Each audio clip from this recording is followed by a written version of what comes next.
Welcome to Sherlock Mysteries, where every case takes you deeper into suspense, secrets, and thrilling investigations inspired by the world of detectives.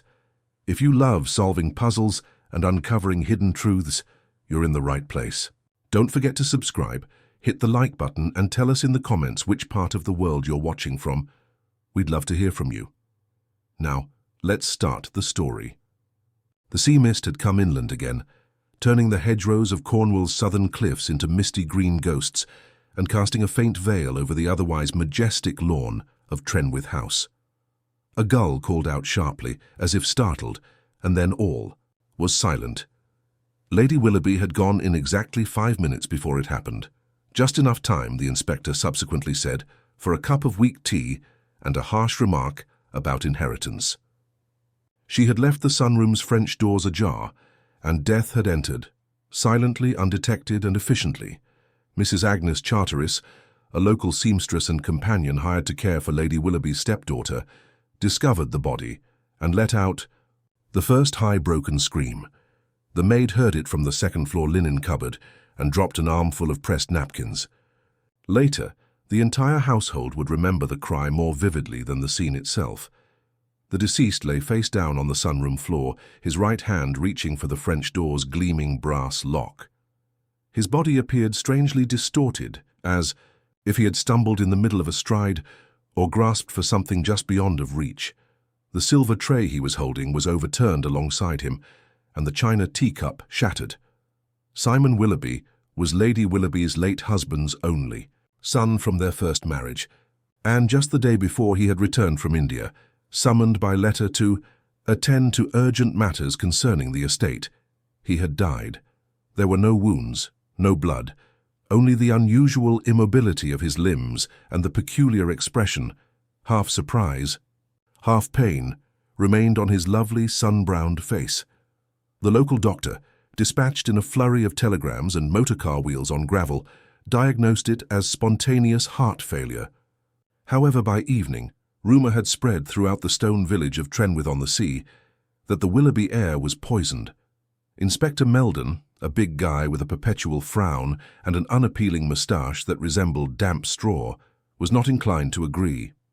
"It looks like a seizure to me," he added, scrutinizing the solarium with contempt. "It's as clean as a hospital here. There is no indication of anything awry, no break-ins. There's no struggle. Doors open, but this is nothing new on the shore.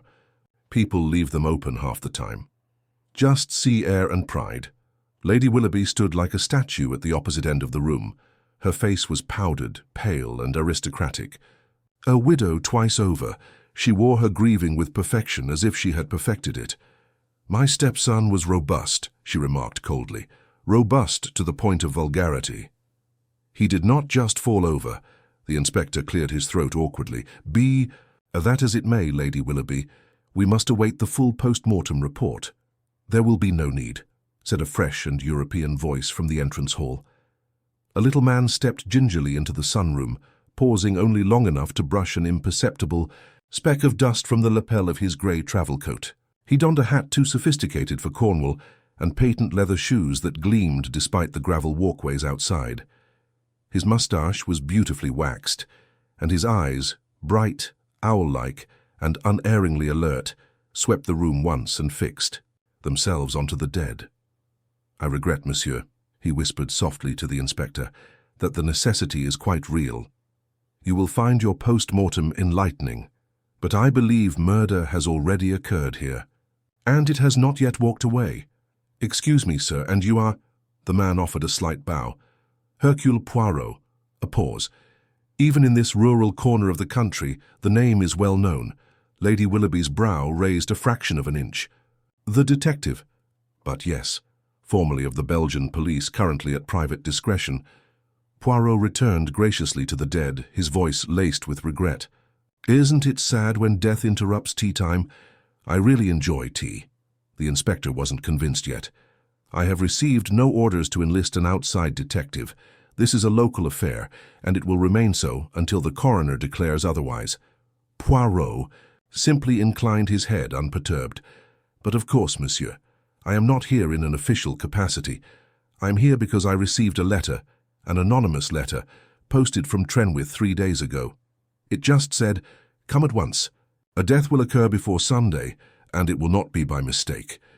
He reached into his breast pocket, produced the letter, folded into a perfect square, and delivered it to the inspector with the air of someone delivering a handkerchief with an inconvenient truth written on it.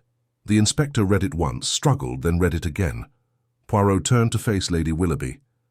"Madam, may I have a room in which I can change and compose myself? I travelled from Paddington in haste, and I do not investigate while wrinkled." Everyone stared at him for a moment before the dowager lady, perhaps realizing the tide had already gone, gave a tiny gesture to the butler, who stood ghost-like in the corridor. Poirot bowed again. "Merci. Now, Inspector Meldon, I believe we will collaborate, don't you? At least until your coroner gives us permission to look deeper." The inspector, torn between protest and curiosity, nodded reluctantly. As Poirot turned away, his gaze remained fixed on the shattered porcelain cup near the dead man's hand. Not the tray, not the silver, the cup. He mumbled almost to himself, "A man dies in a room full of windows with no sign of struggle, but something in his hand tells me he did not come here for tea." The fog had thickened around Trenwith House by the time Poirot emerged from his guest chamber, his pants perfectly pressed, his tie re-knotted with mathematical precision, and his moustache glistening as if varnished.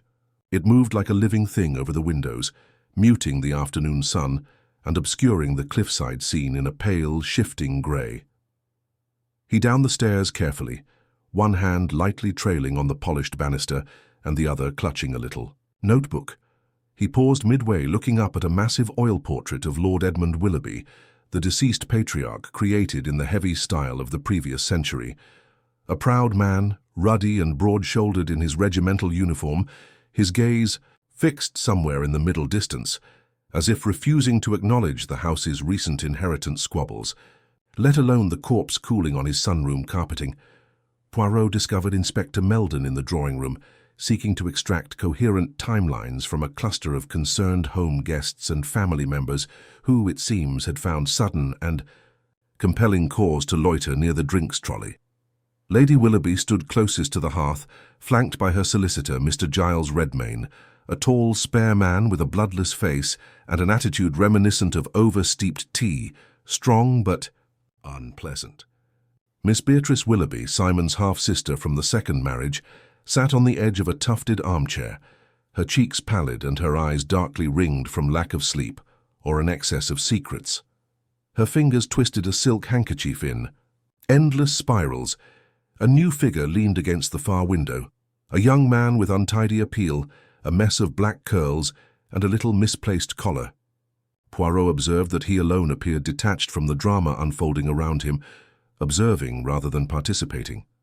Poirot arrived, and the young man met his gaze with a half-smile. It wasn't friendly, it was amusing. "Ah," Poirot replied, politely walking into the circle. "Sorry if I interrupt, but perhaps now is the moment to gather everyone who was in the house when Monsieur Willoughby died. We must start at the beginning, if you please." Inspector Meldon cleared his throat with reluctant authority. "I've already taken initial statements." Poirot tilted his head. "Indeed, and I have no doubt you have done so with great effort, monsieur. But often hearing something again reveals what was overlooked the first time." He clasped his hands behind his back, allowing the silence to spread until the room adjusted to his pace. Lady Willoughby spoke first.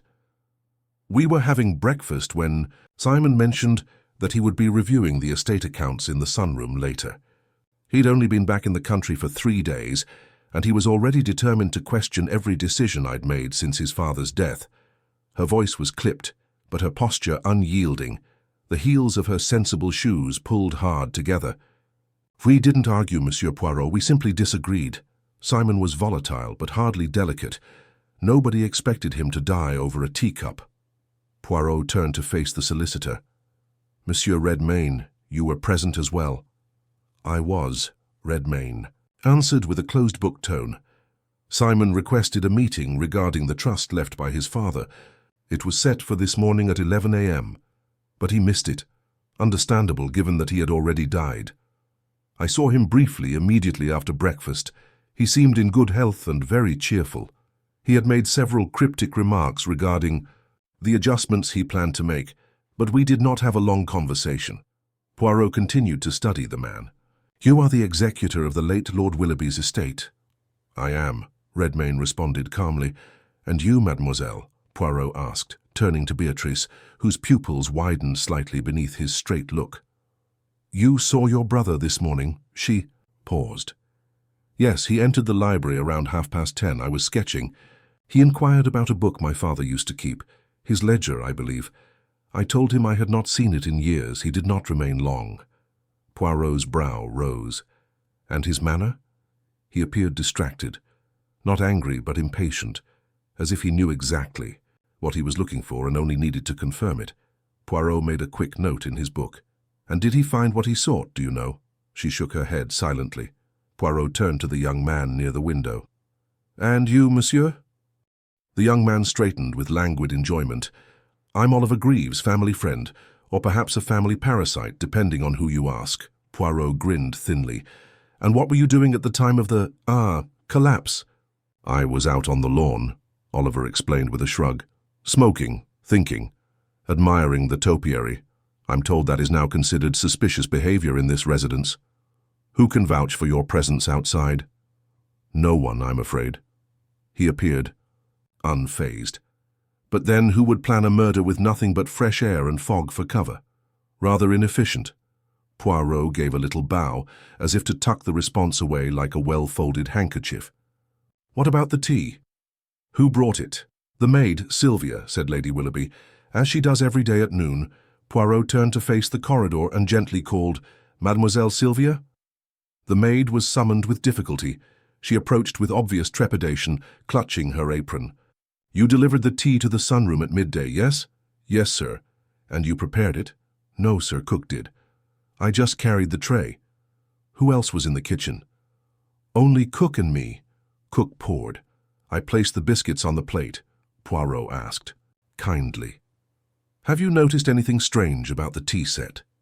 "What about the cup?" "The saucer?" "No, sir. But yesterday I dropped the sugar tongs, and one arm bent strangely. I utilized them anyway." "I hope that isn't important." Poirot's eyes gleamed. "Everything is important." The room was still. The grandfather clock in the hallway thudded once, with a deep, methodical tone. Poirot turned back to the inspector. "You see, mon ami, it's already evident. We have a house full of individuals with old allegiances, new tensions, and embarrassing facts. The tea came from a common kitchen. The cup was handed out by an innocent hand. The air was dead within minutes. No one saw anyone enter or leave, but—" He left the sentence dangling. Oliver Greaves said quietly, almost indulgently, "And yet you believe this wasn't natural." Poirot's smile disappeared. A man with no history of illness, dead in seconds, with a strange expression on his face and no sign of struggle? It wasn't natural. It was personal. He turned once more to the others. "I only have one more question for now.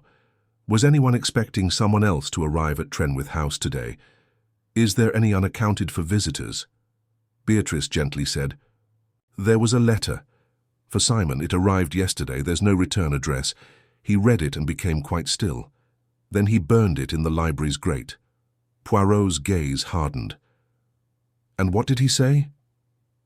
"Just one thing," she muttered. "He said I knew they'd come back eventually." Poirot remained silent for quite some time. Then he spoke softly. "Ah, then we're dealing with a memory, not just a murder."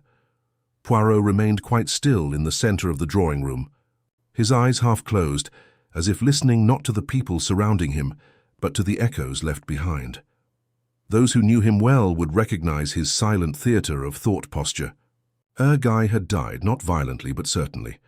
And somewhere in the midst of polite talk and familial etiquette, someone had helped death enter the house. He stirred at last and peered toward the maid, Sylvia, who still waited near the door, her uneasiness radiating like heat. "Forgive me, mademoiselle," he whispered softly, "but one last thing. The cup Monsieur Willoughby drank from was part of a set?" She nodded. "Yes, sir. The usual one. White porcelain with gold rims. There's 6 matching cups in the cabinet. All the same," Poirot murmured gently. all identical, and gave her a little bow. Merci. Sylvia, stunned by the respect, bobbed a sloppy curtsy and ran away. Poirot turned to Meldon. It's a minor detail, but do you see what it suggests? If one cup were tampered with, it has to be selected purposely. That suggests the person who organized the tray knew it was going to Simon Willoughby and no one else. Lady Willoughby's brows narrowed, but her voice remained calm. That isn't really exceptional, Monsieur Poirot. We all knew he planned to drink his tea in the sunroom. He announced it. Poirot offered a slow nod. Yes. Which tells us the opportunity, but not yet the motivation. That, madame, still hides beneath your charming hospitality.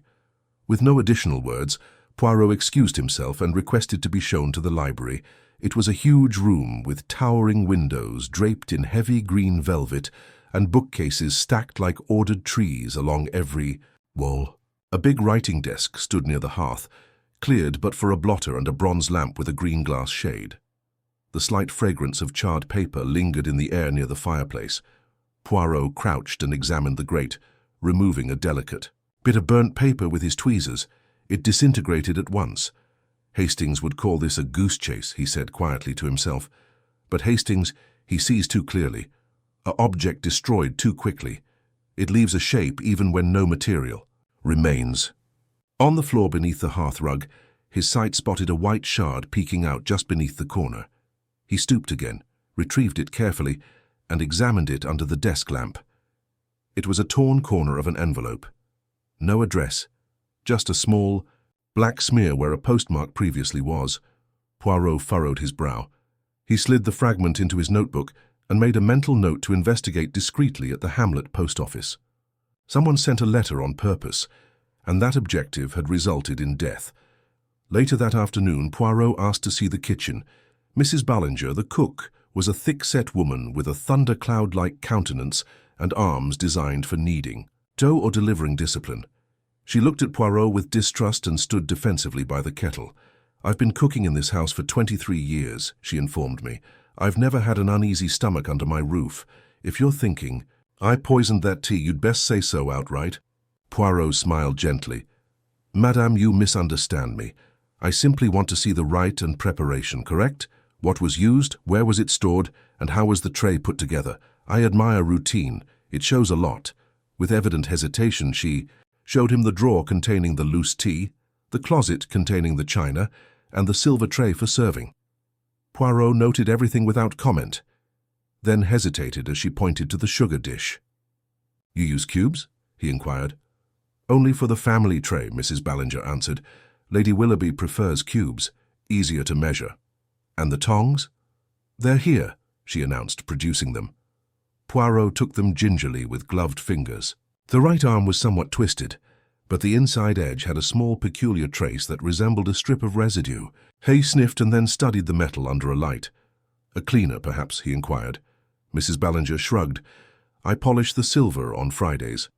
Nothing new this week. Poirot said nothing but restored the tongs to their proper place with great care. Something had brushed them, something faint, something not part of the ordinary home rhythm. He returned to the drawing room just as the fog outside deepened into darkness, and the lamps were turned on one by one. The house appeared quieter now, as if holding its breath.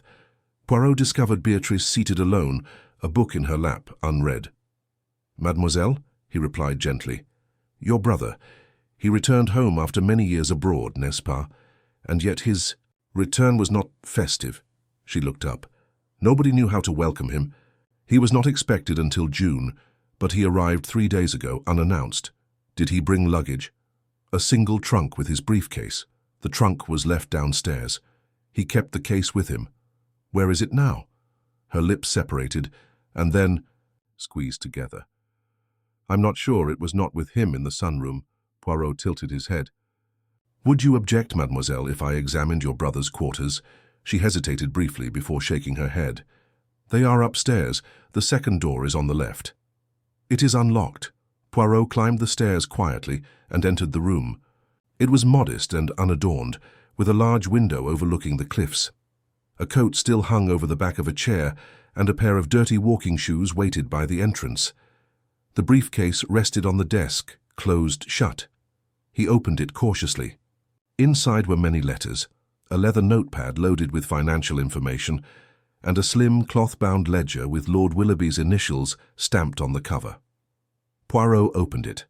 It included pages of transaction details such as property sales, trust payouts, and account transfers. However, halfway through, a page was marked with a folded slip of paper.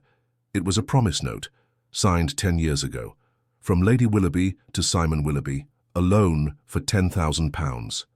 No due date, Poirot said quietly. But now, perhaps, he came to collect. He closed the briefcase, his fingertips resting lightly on the latch. The purpose sharpened in his mind like a blade on a whetstone. Debt. The debt is old and secret, a payment given long ago, possibly to silence something better left unsaid. A bell rung gently throughout the hall. Poirot descended to find Inspector Meldon at the front door, engaged with a uniformed officer who had just come by bicycle. His cheeks flushed from the salt air. "A note from the coroner's office," Meldon replied, pulling open the envelope. He read aloud. "Post-mortem is complete. There's no trace of trauma. There are traces of aconitine in stomach material. The dosage is consistent with death by poisoning. The estimated time of consumption is between 12:05 and 12:15. Poirot nodded. Aconitine, monkshood, a toxin that is difficult to obtain accidentally. Meldon frowned. Fatal in little dosages, but difficult to trace in a teacup. And so subtle, Poirot explained. It leaves a man standing, thinking, perhaps walking, until he falls. He returned his gaze to the room around him, noting the family photos, the quiet discontent in the air, and the courteous surfaces of a household that had exercised caution for years. Someone in the house had counted on that subtlety. Someone had put their trust in the poison to do what the law would not allow. And as he turned away, Poirot realized that someone had written a warning letter to him. Not the police, because they knew what he would find. Not only the murderer, but someone wanted the crime solved, and not too soon. Poirot stood at the drawing-room window as night settled over Trenwith House, the glass fogged from the warmth within, straining against the frost outside. His reflection, faint and still, returned his gaze with folded arms and furrowed brow. Below, the garden's gravel walks faded into moist shadows, and the far hedge maze was practically invisible.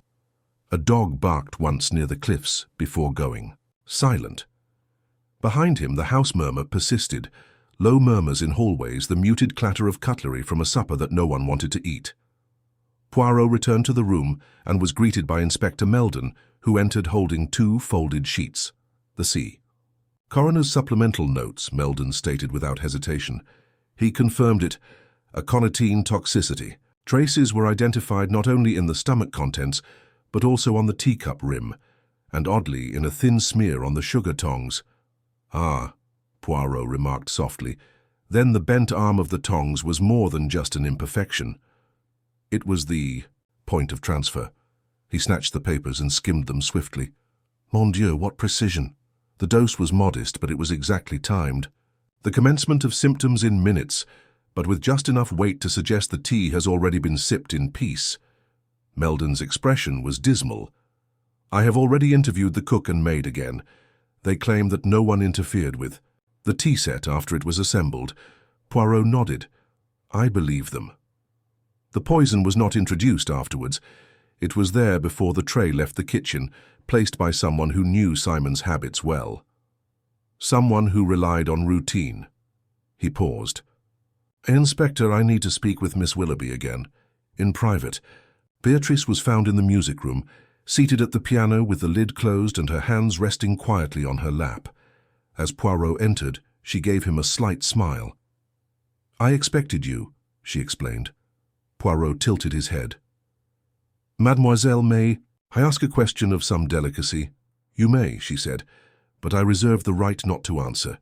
"Of course, but I think you'll find my query more revealing than accusatory." He sat opposite her, crossing his legs precisely. "Your brother, did he have enemies beyond this house?" She blinked. "Simon, no.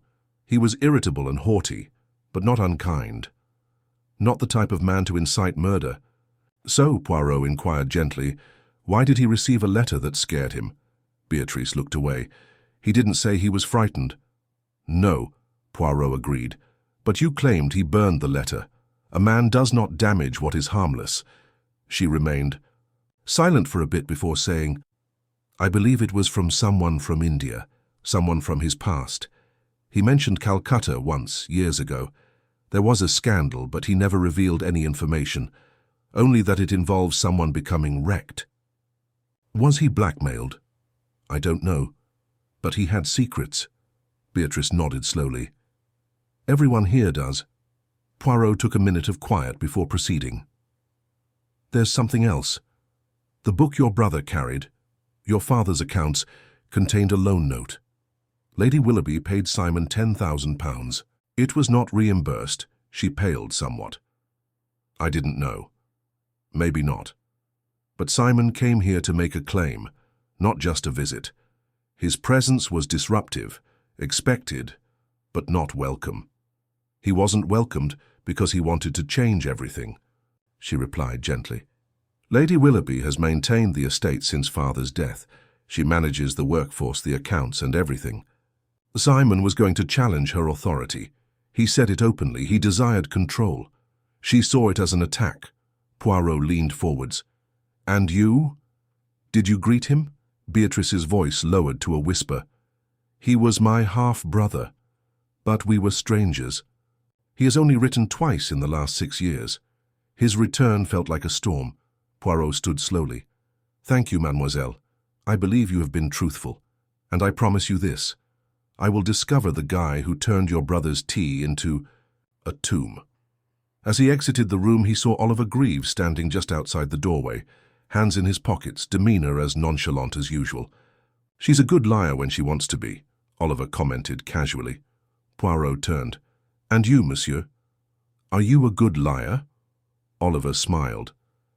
Excellent, but seldom troubled.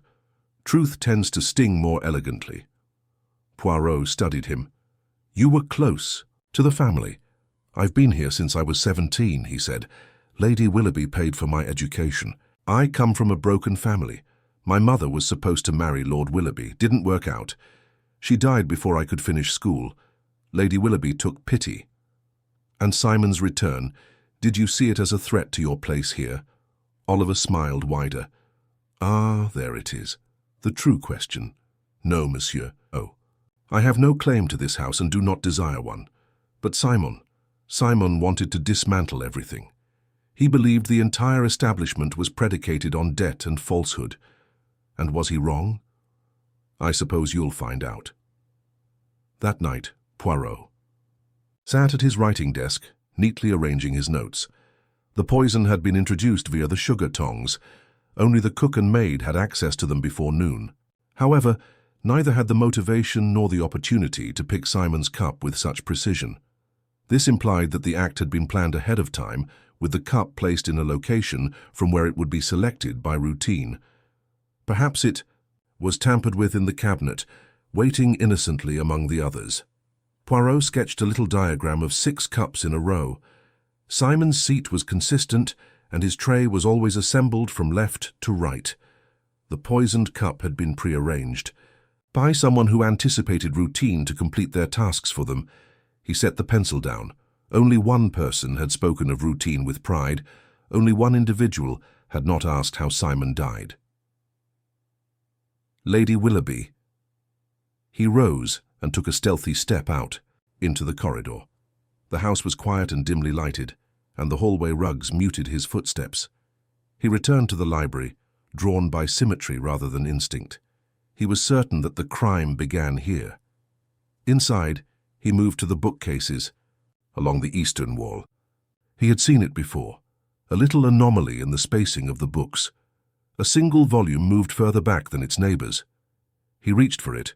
Beyond it was a key, and beyond that was a narrow drawer, flat with the shelf's backboard. He opened it. Inside was a little brown vial. Empty. He didn't smile. He didn't speak. He simply closed the drawer softly and said, "Et voilà." Poirot remained for a bit longer in front of the secret drawer, the subtle aroma of worn paper and wood polish lingering in the air. The vial within had no label and no indication of its contents other than what the coroner had previously established. But the ramifications were heavy. Someone had gone to the trouble of concealing it in a spot of calm confidence, only accessible to those who were well acquainted with the house, not hiding in fright, placed precisely. He closed the drawer and returned the book to its incorrect position, as if nothing had changed.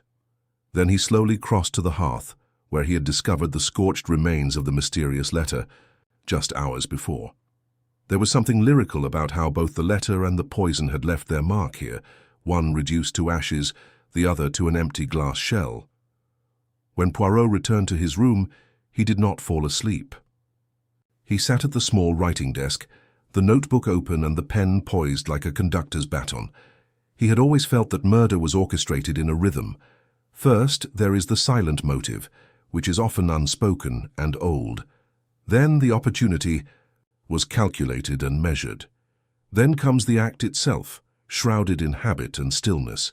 Finally, the reaction is one of correction rather than mourning. Even when they were bright, the guilty corrected too much or too little. So he prepared his list again. Lady Willoughby is poised and controlled. The note in the ledger indicated a debt that was never paid. £10,000, a substantial sum. Would Simon have demanded it publicly? Was this the change he pledged to bring? And if so, did she strike first to preserve her dignity as well as her control over the estate? Oliver Greaves, alert, unconcerned. A man used to be half within and half outside. He claimed disinterest in the estate, yet his status here was that of a tolerated guest who became a permanent fixture. Did he resent Simon for threatening to disrupt the only stability he had? Beatrice, uneasy, uncertain. Her answers were cautious, and her emotions were measured. However, Poirot could not rule out the possibility that her anxiety obscured information. What did she see? More significantly, what did she not say? Redmayne the solicitor is chilly and rigorous.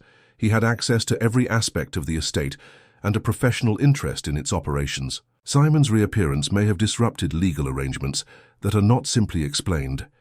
And then there's the silent kitchen, cook and maid, unobtrusive and devoted, yet possibly inadvertent hands to someone else's design.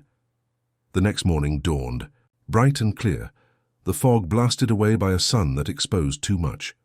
Poirot descended the stairs shortly before breakfast and requested that the family meet in the drawing room at 10 o'clock. His tone made it impossible to refuse, and they met exactly at the appointed time. He took his spot near the hearth, eyes sparkling beneath veiled lids. "Mes amis," he said softly, "we are now certain that Monsieur Willoughby was poisoned. Aconitine is not present by chance. It's deliberate, calculated. It does not travel on her carefree breeze." Lady Willoughby stood stiffly next to the fireplace, her expression deadpan. Oliver sat in an armchair, long fingers entwined over his lap. Beatrice sat upright, her face paler than usual, holding a closed book in her hands. Redmayne stood, as if unable to appear relaxed in a place where accusation hung like perfume. Poirot went on, "Let us consider the facts as they have unfolded." Monsieur Willoughby sipped tea in the sunroom, as was his practice. He sipped from a cup prepared by employees who had no particular animosity toward him. Nonetheless, one cup alone carried the lethal toxin. The sugar tongs, which were slightly bent, also bore trace amounts. It is evident to me now that the murder was not staged. It was intended, executed with subtlety, with familiarity. He turned to face Lady Willoughby. "You, madam, manage this household. Your precision is well known and even admired. May I inquire if you also supervise the tea service arrangements?" She gave him a chilly expression. "I prefer to maintain standards. I don't make the tea, if that's what you mean. But certainly, I frequently changed the set before it was carried out. And yesterday?" She paused for the first time. "No. I wasn't in the kitchen before lunch." "Then who was?" Poirot inquired, turning to Beatrice. "I don't know," she said gently. "I was in the conservatory sketching." Poirot shifted his sight to Redmayne. "Monsieur, were you in the kitchen?" Redmayne shakes his head. No. Following my talk with Simon, I took a walk around the grounds. Poirot eventually turned to Oliver. And you? Oliver smiled. I was smoking outside, I've mentioned it before. Poirot heaved a soft sigh as if confirming something to himself.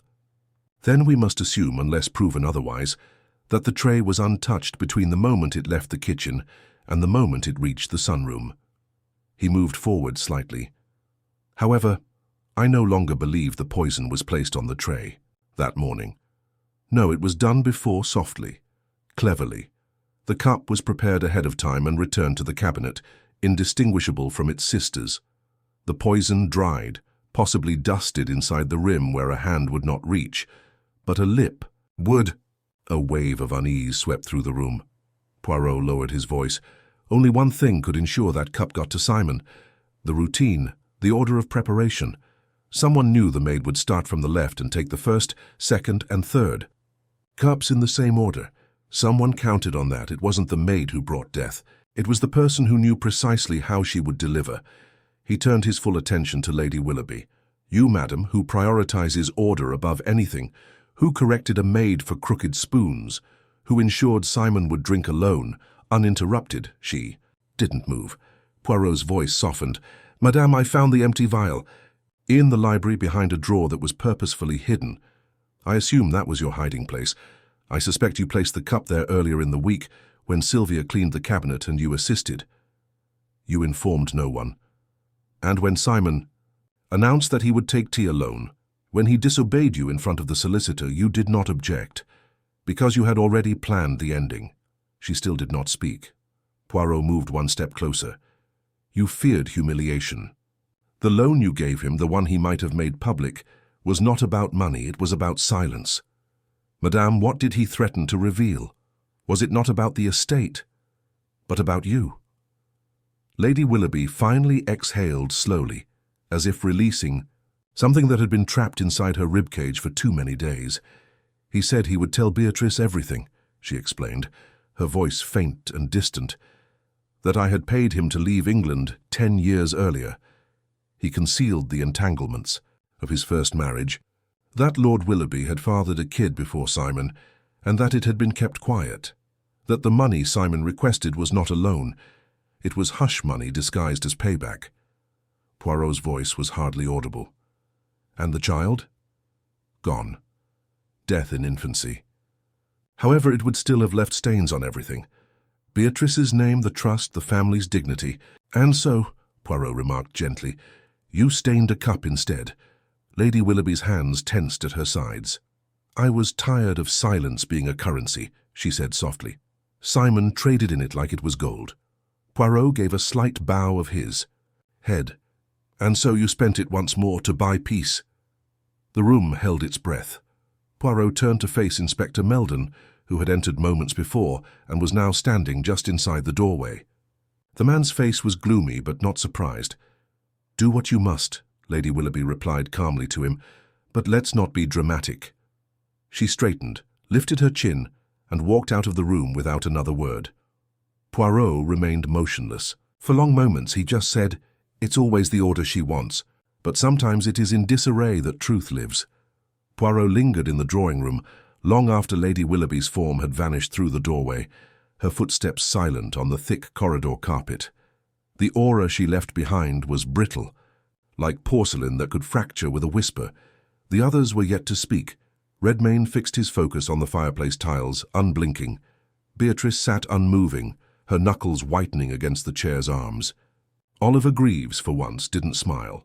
Inspector Meldon finally stirred, clearing his throat with a soft sadness. I'll have to accompany her to the station. Poirot offered the simplest nod. She will not resist. That much I am certain. Meldon turned to go but halted. You always know where to find the loose thread, Poirot. Poirot offered a slight smile. No, mon ami, I just don't stop tugging when I locate it. When they were alone, Poirot walked gently before the unlit hearth. He wasn't as content as he had been at times. There was something incomplete in the air, an unresolved chord. The confession had arrived, yes, the logic held, but something hung to the edge of his mind, just beyond his ability to articulate. He turned to face Beatrice. Mademoiselle, Forgive the bluntness of the inquiry, but have you ever heard of the other child your father may have had? She shook her head slowly. No, nothing.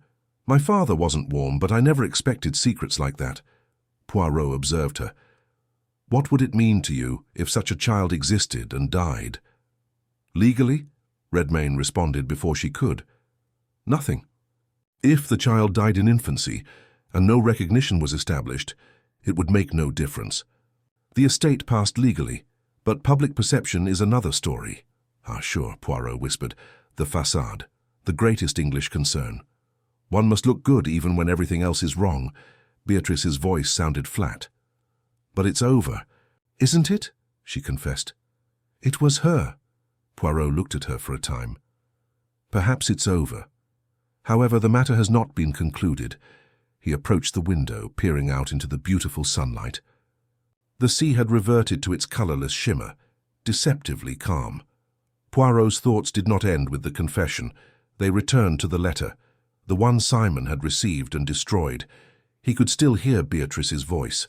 He stated, I knew. They'd come back someday. That hadn't been about Lady Willoughby. That had been about something different, someone else. He turned abruptly. Mademoiselle, did Simon indicate who wrote the letter? Anything? A name, a clue? No, she replied. Only that strange line. Poirot confronted Oliver Greaves. And you, monsieur? Surely Simon told you anything inconfidentially. Oliver's posture remained languid, but there was a pause before he spoke. Only that he did not trust Redmayne. He assumed the will had been revised following Lord Willoughby's death. But he said that kind of stuff a lot, always assumed someone was moving behind the scenes. Poirot's eyes narrowed slightly. And you never thought to tell me this sooner? I assumed it was paranoia, Oliver replied, shrugging. Honestly, I assumed Lady Willoughby had done it. Still do. You received your confession, didn't you? Poirot stared at him for a long time. Yes, monsieur. I received a confession.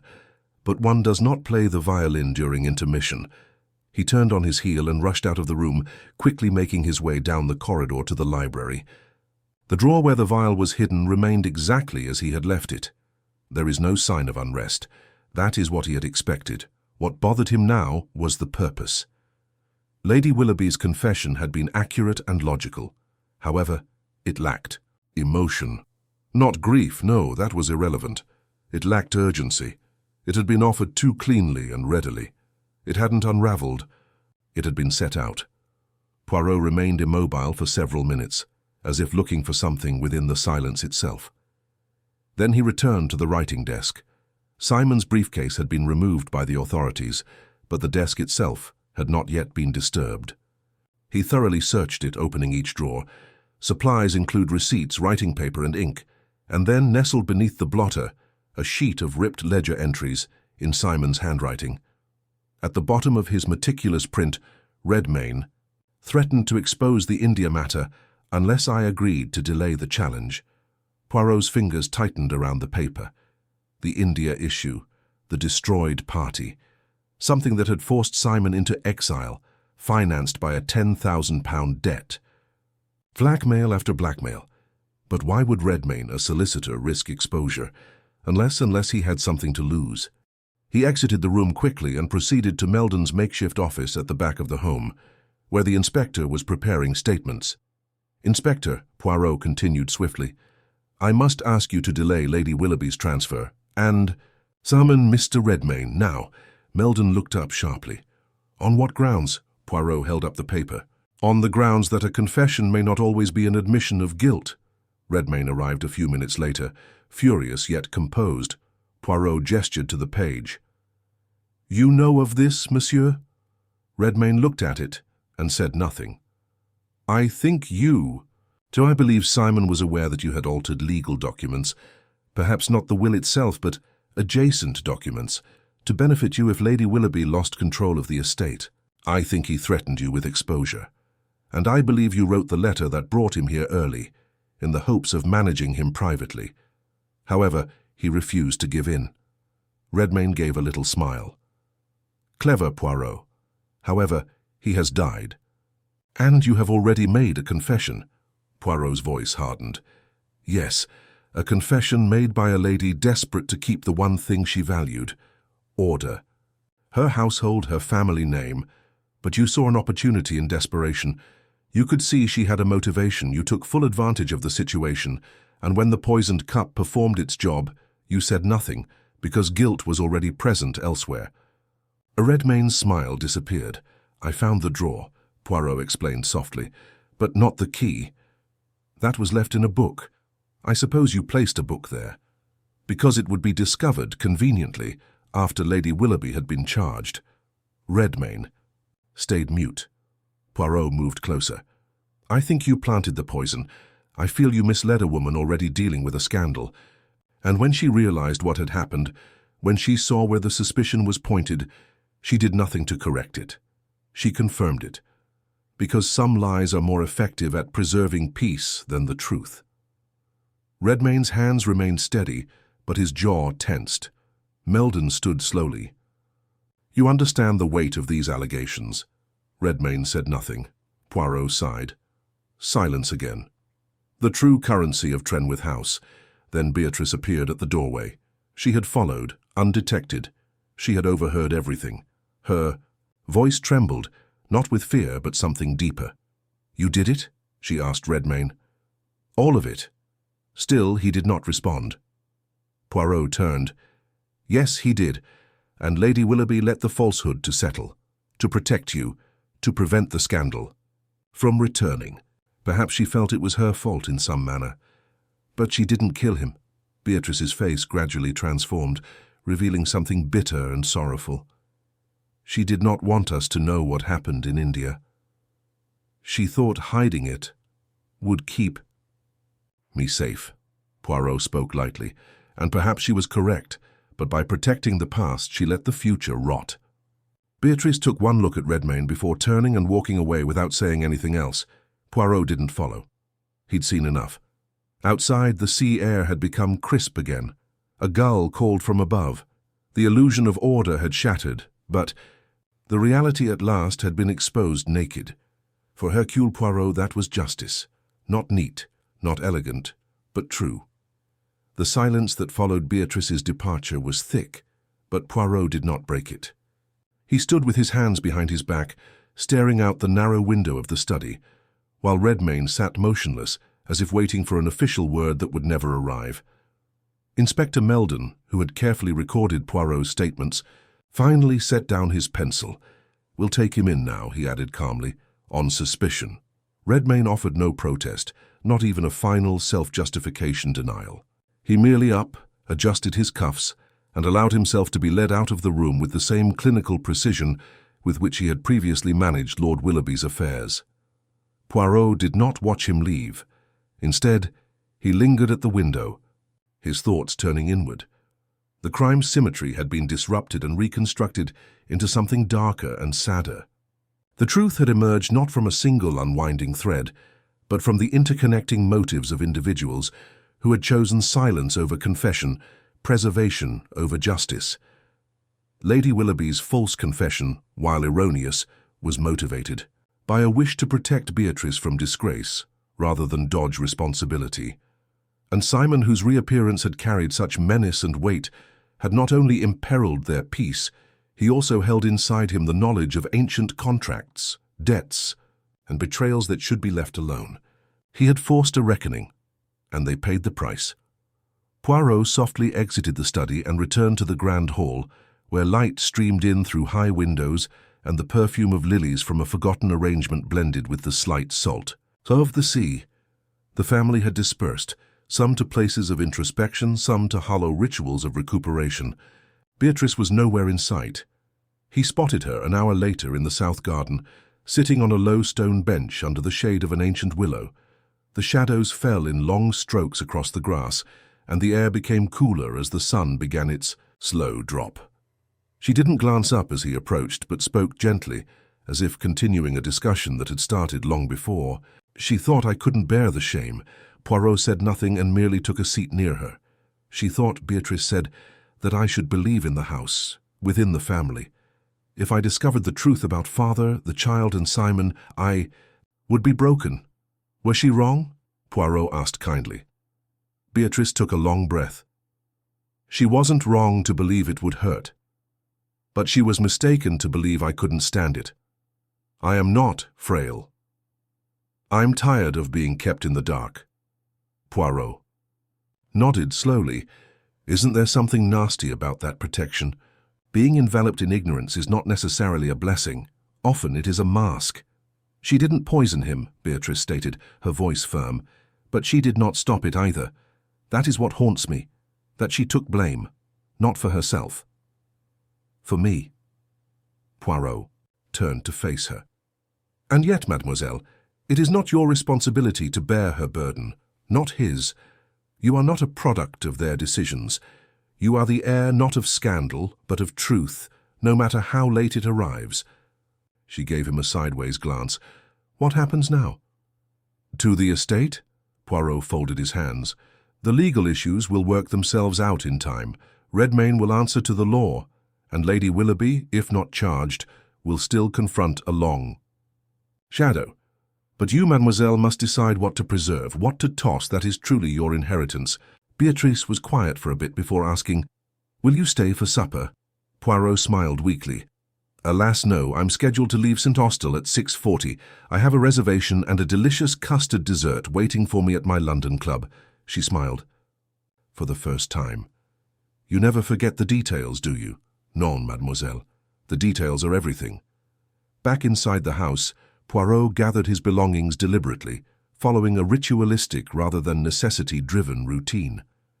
He tied his cravat with mathematical symmetry, brushed dust from the hem of his coat with a small square of linen, and returned his notebook to the waistcoat's interior pocket.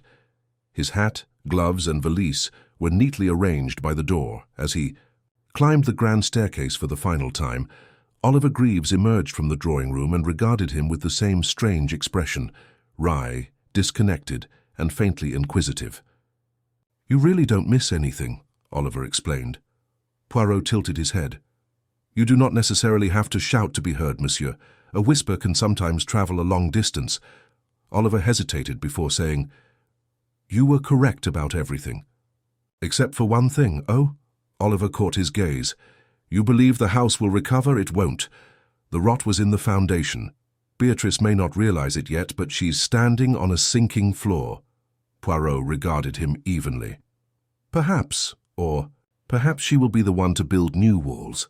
Not to demolish what already existed, but to create something that is not based on lies." Oliver smiled faintly and inexplicably. "You are an optimist, Monsieur Poirot." Poirot tapped his hat into position. "Non, monsieur. I'm a truth gardener, and even in bad soil, I have seen things grow." The drive to the station was silent. The tide rolled gently against the cliffs behind them, no longer threatening but everlasting. Poirot sat with his hands folded, watching the countryside pass by, the curving roads, the grazing sheep, the far horizon. Poirot boarded the train at the station with experienced efficiency as it whistled and hissed into place. He found his cabin, placed his valise behind the seat, and drew the curtain closed. As the train pulled away from the platform, the engine heaving gently forward, he opened his notebook one final time. Under the final page, he scribbled in little script, "The Cornwall affair, concluded not by guilt, but by silence." One confession was made for protection. In strategy, one concealed information, and one, the most dangerous of all, never spoken aloud. When justice appears, it takes on several forms, but truth remains the same. He closed the notebook and carefully placed it in his coat pocket. Then he reclined back, folded his arms, and closed his eyes as the green hills of Cornwall dropped away behind him. The train rattled on, each turn of the wheels underneath Poirot creating a faint, consistent cadence that reverberated like punctuation beneath his thoughts. He didn't sleep. He sat erect, his gaze unfocused, his thoughts going backward, not forward to London, but backward. Through Trenwith's corridors, the sunroom's lovely filtered light, the elegant silence in which a man had been murdered and a family had concealed far more than a crime. The confession had arrived, yes. The killer, too, had been identified.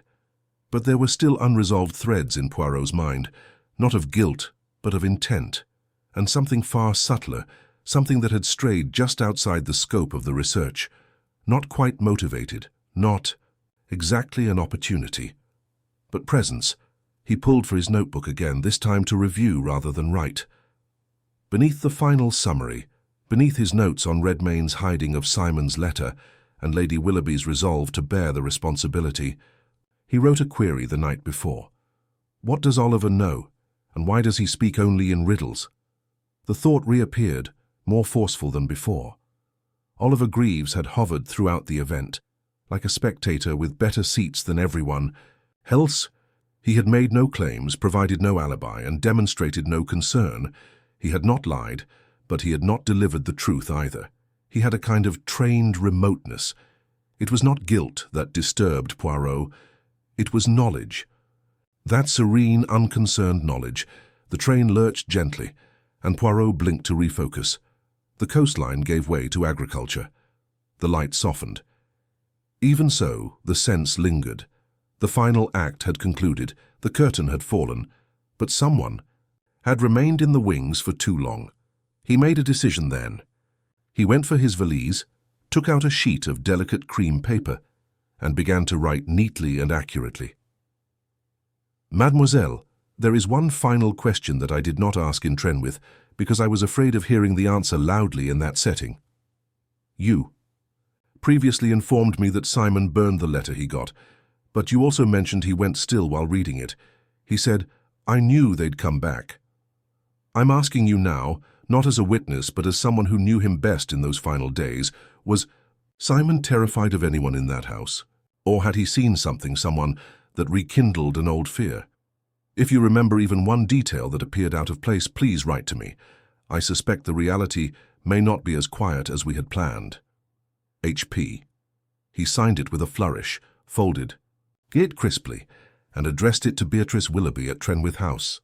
As the train approached the next stop, he carefully handed it to the station porter, asking him to post it from town. Poirot did not believe in lingering doubts. He believed in the ghost of unresolved questions, and in this case, he had the impression that someone had moved too cautiously, too expertly, under the radar of suspicion. Someone whose crime was not murder but orchestration. The thought persisted with him all the way to London, where the noise and smoke of the station startled the countryside from his senses. That night he returned to his flat, declined supper, and sat in his armchair with his notebook on his lap till the early hours. He didn't write. He thought. 3 days had passed before the envelope arrived. Pale blue, unsealed, and tucked into a stack of letters from publishers and acquaintances. The penmanship on the front was unfamiliar. Inside was a single sheet. Monsieur Poirot, you inquired whether Simon feared anyone. Indeed he did, but it was not Redmayne. And that was not my stepmother. He feared Oliver. It started the day after he came. I discovered Simon standing outside the breakfast room. He was not listening at the door, he was simply frozen. When I questioned what was wrong, he responded, "He's still here." I assumed he meant someone from the staff. But then he added, "He was always smarter than he let on. I should have known he'd show up before I did." I inquired who, and he said, "Greaves." He didn't explain. But afterward, I remembered something unusual. Simon's tea habits. He always sweetened his tea with honey, not sugar. However, the poisoned sugar tongs. Why was Simon's tea sweetened with sugar that day? Poirot stared at the final line, his breath held in silent comprehension. Honey. Yes, the poisoned cup was intended for Simon. The entire preparation had relied on the routine, on the assumption that the tea would be prepared and taken exactly as always.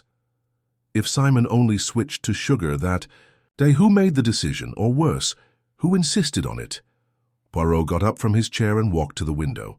Outside London flickered and hummed, ignorant of the gentle transition occurring in his consciousness. Greaves. He had always been present, passive, wry. But Simon's remarks came back sharper. He was always cleverer than he let on. It was Greaves, who had told Poirot Simon made vague hints concerning estate alterations, but only after Redmayne was involved. Greaves claimed to be smoking on the lawn alone and unwitnessed. Greaves had the longest personal ties to the Willoughbys, but no legal claim. Greaves, who would gain nothing except stability by ensuring Simon's return, was permanent. The murder had been neat. However, this may be overly nice. The routine has been used like clockwork, and, in Poirot's opinion, when a crime unfolds with mechanical precision, it is because someone wound the clock behind the curtain. And what if Greaves had done just that? What if Greaves had left the note for Simon, not to warn, but to entice? What if he had written the message to Poirot not to solve the crime, but to ensure that it ended up in the hands of someone else? A confession does not automatically indicate guilt. And stillness, Poirot knew, was rarely innocent. He sat down again, took his pen, and drew a single line beneath his last entry. The crime could have been committed by Redmayne. Lady Willoughby claimed guilt, but it was Greaves's hand that wound the spring, turned the gears, and chose a rhythm over a weapon. The architect of shadows. Poirot shut the notebook with a gentle snap. There'd be no arrests. There is no second inquiry. Nothing is proved. But the truth had moved, molded, and now sat quiet once more, and Hercule Poirot, whose small grey cells left no imprint unexplored, could relax, for now. Poirot looked at his window as nightfall softened London's edges. The city flowed below with its customary indifference, omnibuses grinding past, lamplighters pacing their evening circuits, and the sound of conversation trickling through open shutters and hurrying footsteps. But Poirot did not hear it. His focus was elsewhere, on a single name that continued to resound in his mind: Oliver Greaves. He had lingered on the outskirts of the crime like the last page of an unread book, his presence understated, almost ornamental. He had made no offers or requests, and had so been neglected. But now, in the silence of hindsight, every statement the man had uttered sparkled with the faint glitter of orchestration. He always was cleverer than he let on, that was Simon's reply, delivered not in rage, but with the slow rising terror of someone who has discovered, too late, that he has underestimated his opponent. Poirot returned to his writing station and took out his notebook once more. He carefully rebuilt the case's structure, not the sequence of events as they had transpired, but as they had been formed.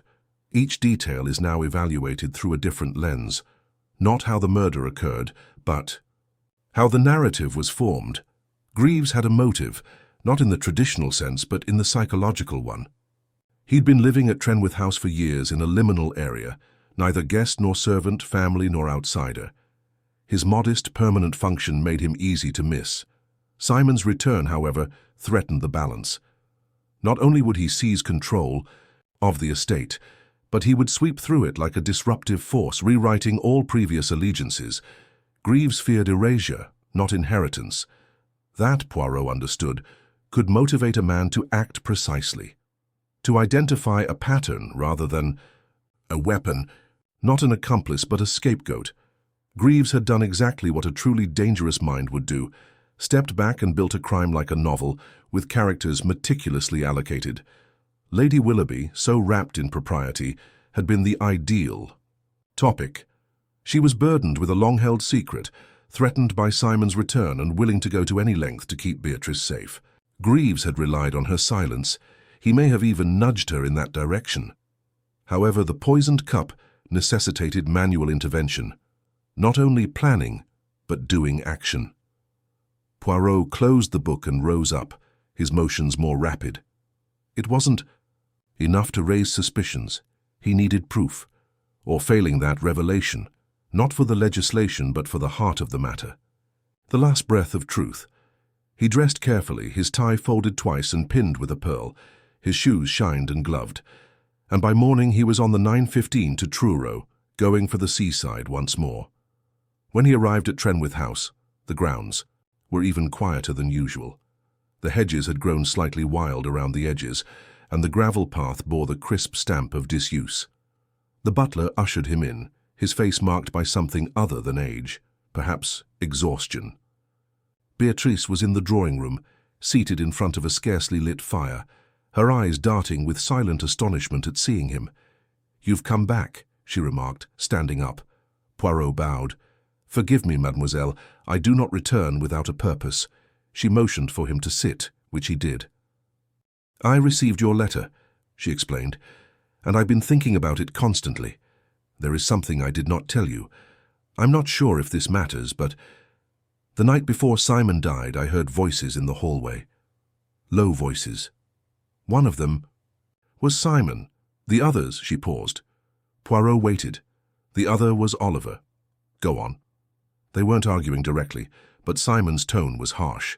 He said something like, "You think this place needs you. It does not. And if I discover you were involved—" Then it came to a standstill. "I believe he noticed me." Poirot nodded slowly. "And the next morning Greaves was perfectly calm." "Composed," she whispered. "Charming." "Indeed," replied Poirot. "As one would be if the plan had succeeded." There was stillness between them, yet it was not complete, Beatrice remarked gently. "You still don't believe she did it, don't you? My stepmother." "I believe she believed she did," Poirot remarked kindly. "And that is a difference with terrible consequences." "Then you believe Greaves did?" "I think he arranged it.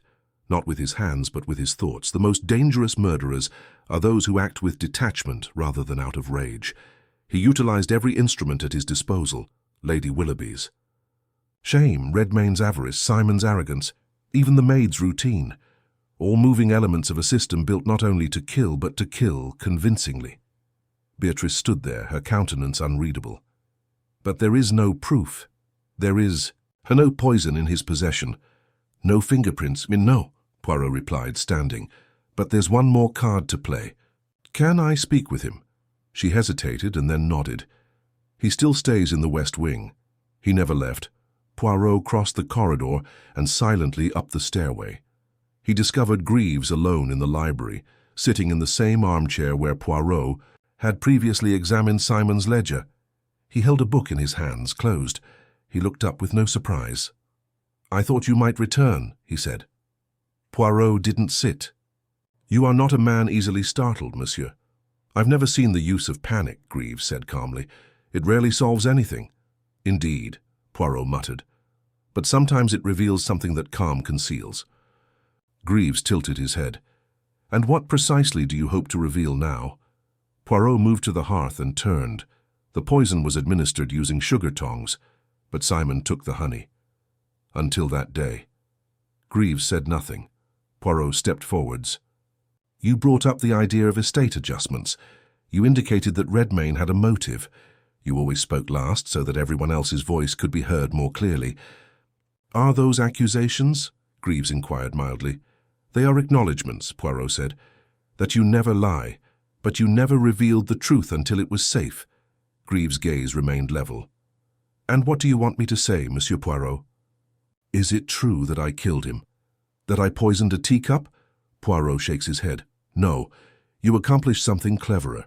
You started a fire and let the wind decide where the smoke would go. You instilled terror. You gave quiet a shape. And when it was finished, you watched the house settle again, this time with you safely in the center. Not as heir, not as a benefactor. But it's a must." Greaves finally blinked. Then, gently, "Do you understand what it means to be almost useful?" "Poirot. To live your life on the brink of purpose, always tolerated but never trusted. Simon didn't only endanger the estate, he threatened to make me disappear." Poirot's voice was quite quiet. "And so you made him vanish first." Greaves leaned back. "You'll never prove it." "No," Poirot replied, turning toward the door. "But I do not need to. You will prove that to yourself every day that you live here, because now everyone will be watching." He halted with his hand on the doorknob. "And eventually, monsieur, someone will see." Then he departed, and the door shut behind him with a click that echoed longer than it should have. The temperature outside had dropped again. Poirot stepped onto the gravel path and did not look back. For the second time, he abandoned Trenwith. But this time, he knew it wouldn't be still.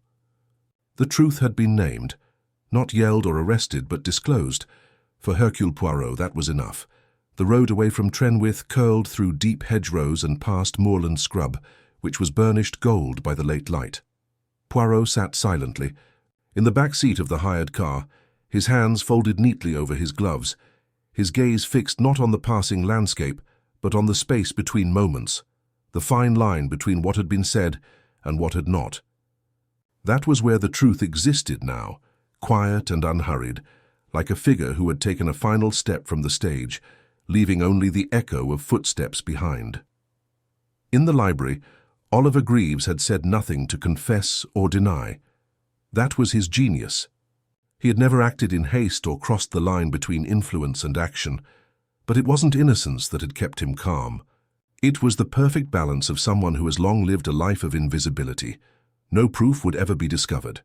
However, Poirot believed that proof did not imply truth. However, the truth did not belong to him alone. He arrived in London before midnight.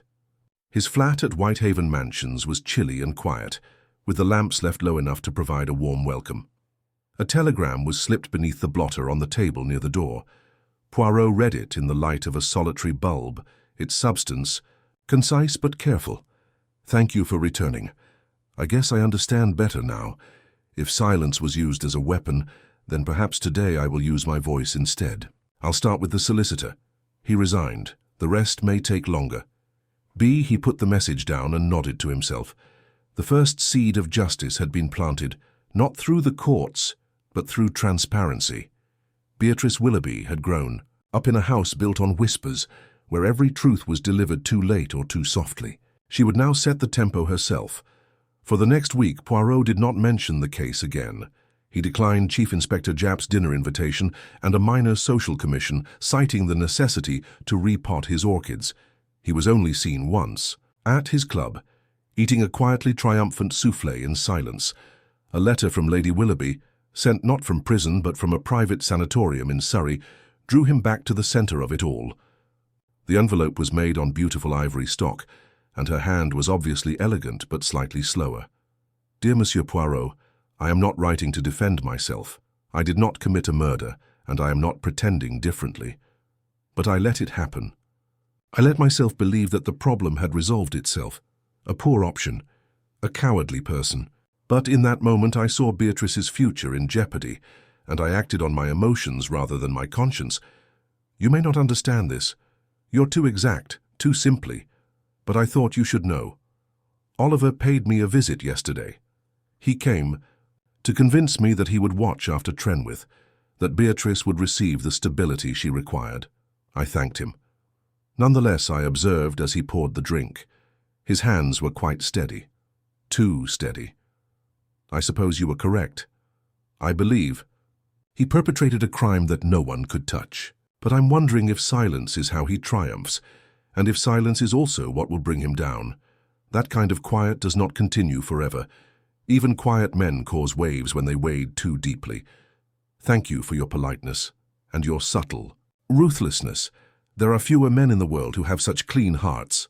Verena Willoughby Poirot read it twice, then once again, his fingers delicately resting on the paper. Her tone seemed resigned rather than broken.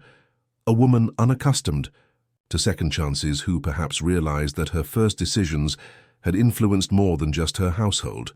They had shaped the conditions for death, and Greaves. He had indeed paid her a visit back then, still faithful. We're still watching. Perhaps he still believed that he had done nothing wrong, that he had just saved the frail planet on which they all depended. But Poirot knew better. There was a distinction between preservation and control, and there was a cost to control, paid in quiet corners with silent repercussions. The world would not call it murder, the law would not. But Poirot had seen the architecture, how every motion had been put with the accuracy of a timepiece. Lady Willoughby had been the first stone, Redmayne the next, Beatrice, the final one, balanced on the edge. And in the midst of it all, a man who had never raised a weapon, only made sure one fell into the right hands. That was murder of a different kind, a crime of composition, and the composer continued to live within the tune. A week has gone. Poirot, despite his placid demeanour, kept an eye on the press for whispers of changes in Trenwith's management, of Redmayne's chaotic affairs, of quiet switches in property ownership or charity trusts. A trend was emerging. Not a scandal, but a recalibration. Beatrice, he suspected, had begun to unravel the invisible threads. The third package, unsigned and without a postmark, arrived late one afternoon and contained the final confirmation. Inside, there was a single slip of paper. The text reads, "You were right, of course, but so was I." Poirot smiled, not triumphantly but softly. The letter was not threatening, not even a challenge. It was a quiet and indirect admission, typical of the man who wrote it. Greaves had always preferred observation over meddling. Even now he has not attempted to rectify the record. He simply acknowledged that it had been read. Poirot returned to his chair by the window and gazed out at the bustling world outside. The sun was low, spreading a long, slanted light across the rooftops. In a few hours the lamps would light up, and someone in Trenwith would walk to the garden, past the bench beneath the willow, and recall how the air tasted just before everything changed. Maybe Greaves will depart one day, or maybe not. Perhaps he would remain there until he died, unnoticed. That too would be a fitting end for a man who never needed to go away, because no one had ever looked carefully enough to begin with. Poirot took up his pen and scrawled a final line beneath his notes. Justice, in this situation, does not wear the robes of a courtroom, nor does it arrive with handcuffs. It resides instead in the mind, in the awareness that someone witnessed. Someone named it, and for guys like Greaves, who base their worldview on obscurity, that is the only phrase that holds true. He closed the book, put the pen back in its place, and adjusted the cuffs of his jacket with careful calm. Outside, the city continued to function, ignorant that a crime had been solved by understanding rather than evidence, that the truth had been communicated not vocally, but by gestures, and Hercule Poirot, whose little grey cells never rested, had once again discovered not just what had happened, but why. Whitehaven Mansion's bell rung precisely at 10:30. Poirot sat in his armchair, a pot of delicate Darjeeling cooling beside him, and did not stir until the second ring. Then, without hesitation, he rose, adjusted the lapels of his robe, and opened the door. Beatrice Willoughby stood in the corridor. Her gloves were pale grey, her bonnet modest, and her attitude composed, but her eyes exuded a distinct weight of intent. She walked in without an invitation and waited until the door closed before speaking. "I thought you should know," she replied. "Greaves has left Trenwith." Poirot studied her quietly. "Of his own accord?" "Yes. 2 nights ago. He said nothing to me, but he left his room totally clean, and the butler discovered a note on the desk. In the library, it just said, 'Thank you for the years.'" Poirot tilted his head. Very much his style. Beatrice sat, but her hands remained knotted in her lap. "I've been conversing with the folks, the tenants. There is so much I did not know about how father ran things, concerning how Simon's exile was planned, regarding who was paid to be silent and who was paid to forget. You have begun, then," Poirot observed gently, "to untangle the knots." She gazed at him with a sad grin. "Yes, and I've chosen to sell." "Trenwith?" Poirot's brow rose. "A bold decision, mademoiselle. I assumed it would feel like failure, but it does not." "It feels like letting go of a ghost." Poirot nodded slowly. "Then perhaps the ghost, too, will rest." There was stillness for a while before Beatrice remarked, "Do you think I was wrong to let him go? Greaves?" Poirot drank his tea. "I believe he plotted a death, turned it into a story, and depended on others to perform their roles. I also believe he understood the distinction between moral responsibility and legal accountability. He was cautious, but men like Greaves do not sleep quietly indefinitely. They wait too long on the edge of things, and the edge eventually gives way." Beatrice watched as steam rose from his teacup. "You mean one day someone will see through him?" "No," Poirot replied gently. "I mean one day he will see through himself." She stood, adjusting her clothing with calm hands. "Monsieur Poirot, you've accomplished more than just solving a murder. You offered me something I didn't realize I needed." Poirot tilted his head. "And what is that, mademoiselle?" "A choice," she explained simply. "When everything was silent, I only had my inheritance. Now I have agency." He bowed. "Then you've solved the secret." "I just arranged the clues," she smiled. "Goodbye, Monsieur Poirot." Au revoir, Mademoiselle Willoughby. After she departed, Poirot returned to his chair, the silence of the flat settling about him like an old, familiar garment. He opened his notebook and turned to the last page. The Cornwall affair is notable for neither its method nor its motive. It's amazing because the murder was only one act in a wider tragedy, the breakdown of a secret-filled household and the emergence of a lady who had been taught to keep quiet. Greaves plotted a crime that no court would touch. But in the end, the repercussions played out not in the dock, but in the drawing room, the will and the farewell. As a result, justice took shape in subtle and varied ways.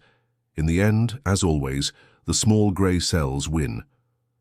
However, this time, more than just the truth is revealed. The future is unleashed. Poirot closed the notebook, folded his hands, and allowed himself a moment of silence. Outside, the city breathed and bustled, oblivious that another enigma had been solved, this time with accuracy rather than cacophony. Hercule Poirot, faultless and at rest, gave himself a single satisfied nod. It's finished.